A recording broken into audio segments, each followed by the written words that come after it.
I have long said that the best thing about this country is in its name, the United States of America. Now, why is this? Because we are made up of many different states, all have different cultural values and many other different variables, traditions.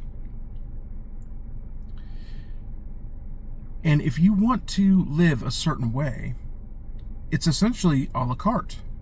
Now, I get it. Some of you may say, well, my family's here. I don't have much money to move.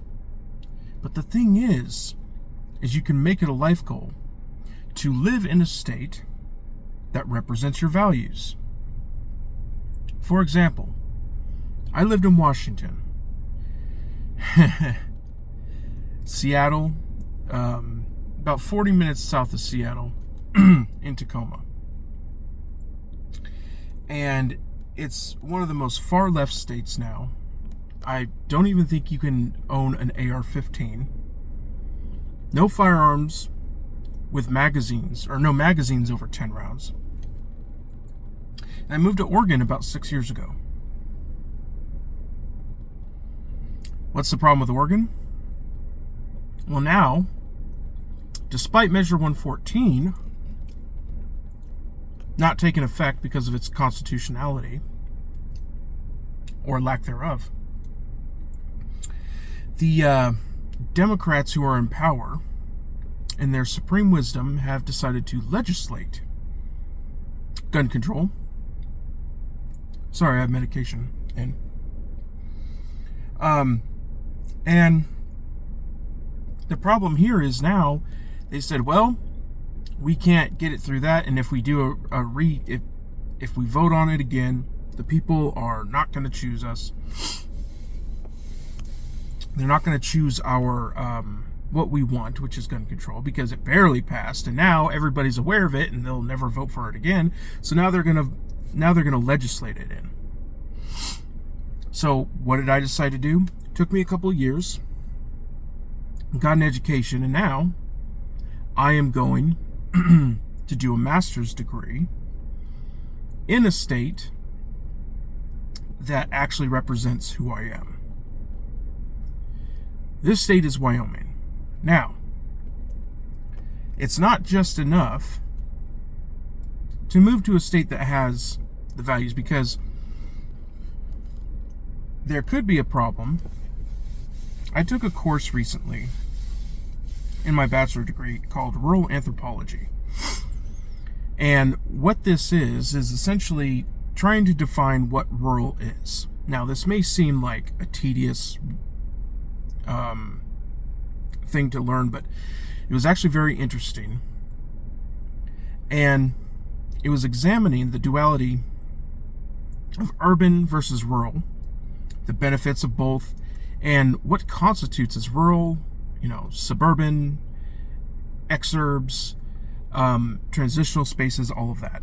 Because it's hard to get a good definition.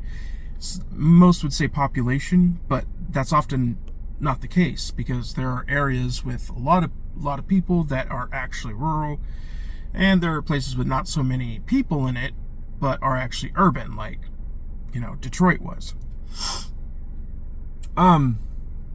So the big thing is moving to a state that is rural-centric, and one that supports its people. Because the founders of the Constitution kind of saw this coming. That's why we have the Electoral College, where it's not just pure democracy, because pure democracy can be manipulated through the media. We saw that. And I would say that pure democracy would be hell. I mean, as soon as people flood in a certain type of group and promise them a bunch of things, boom, you've got whatever you want. And we kind of saw that, right?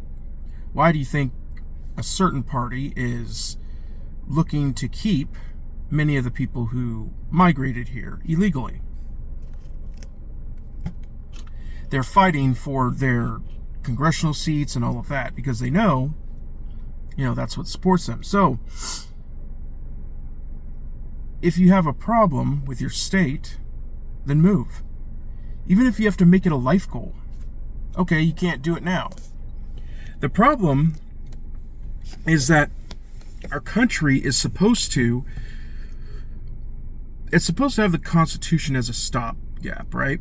It's supposed to be there when your rights are treaded on, you are covered. But what we're seeing is, especially with the Second Amendment, we're seeing states say, nope, I don't care. We're not depriving people of their rights. They can have one, but we're going to do this and this and this.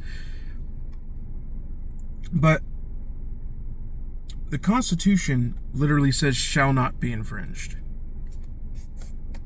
And it's insane to me that whenever a society goes down, and you look at the Roman Empire and all of the things, a lot of people say they end around 250 years, and next year that'll be us. But a society, to me, what happens is its degradation often starts when the people start prioritizing safety over freedom. And this happens by exploiting emotion. That's why one political party is very heavy on emotion.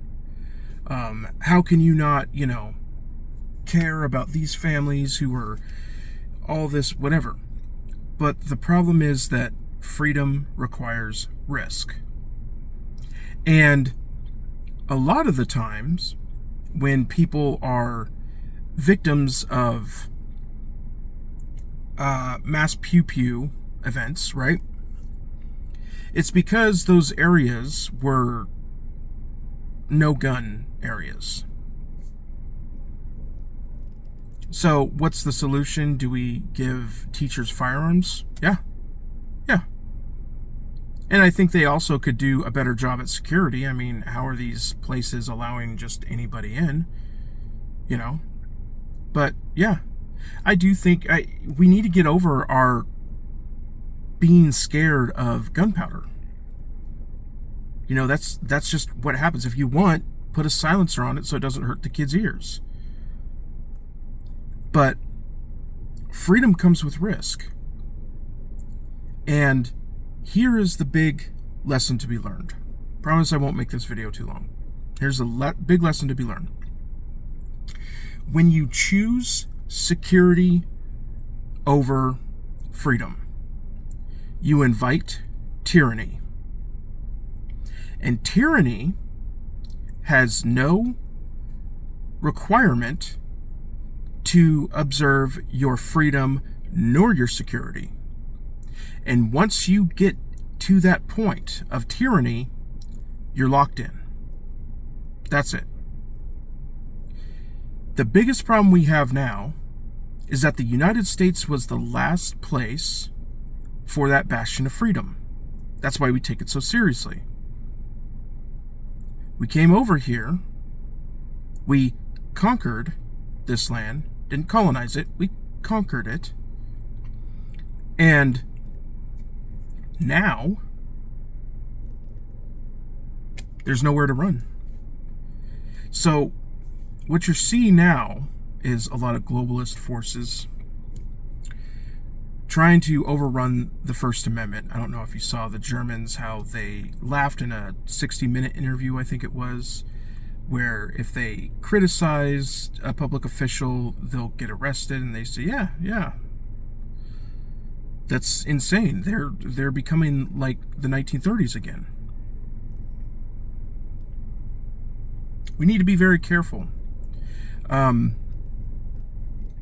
another thing that drives me nuts is this idea that patriots and freedom seekers are somehow the R word, right? And that's just not true. Actually, I want to see every American, actual American, I I want to see them with a firearm. As long as you have a background check, you're mentally fit to do so, you're not a felon or domestic violence threat, then yeah. It pains me to see the way this country is going. And now I literally have to move states because the Constitution is not good enough anymore. Now, maybe they'll work it out in the courts. Maybe the Supreme Court will say, yeah, no, states, you can't do this, but how are they going to enforce it? That's the problem. But what if down the road we have Democrat judges? What if that happens? Then we're kind of screwed. As a Christian, I do believe that we're nearing the end days, and eventually the globalism will happen. I say get out of cities because in order for that to occur, there has to be an event, and that event would likely end in a lot of people being gone from this earth. A tragedy, maybe another health crisis like happened in 2020. But I do think that something is going to happen, and that's going to invite the globalists to come save everybody. And at that point, they're going to say, no, screw your freedom, like Schwarzenegger did. Screw your freedom. This is about taking care of people and making sure they're safe and loved and all of that stuff. We're not doing that right now. Put a note in the suggestion box. We're not doing that right now. This is about saving lives. And Jesus was not about making sure that no matter what, you stay in this world. That's it. As long as you stay in this world, you're good. No. I don't subscribe to the idea that, if there's a big problem, like the best thing you can do is just stay alive. Because what happens then is things happen like in the book of Revelation, where just to stay alive, even if it's a crappy life, you are going to give up your allegiance to Christ. And that's just not going to happen for me.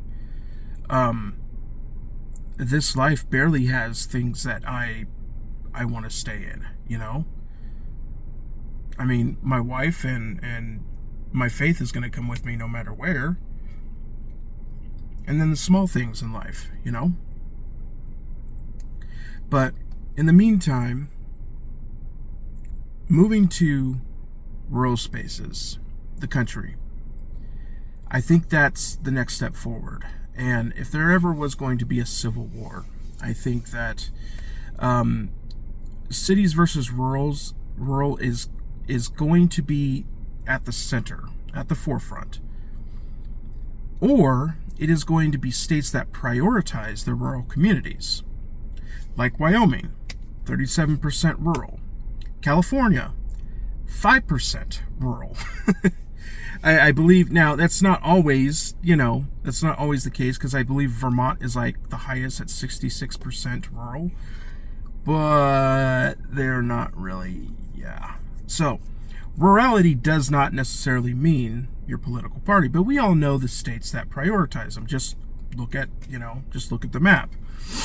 I mean, Wyoming is a state that literally kicked Liz Cheney out of the primary because she was hunting down Trump and, Jan 6 people.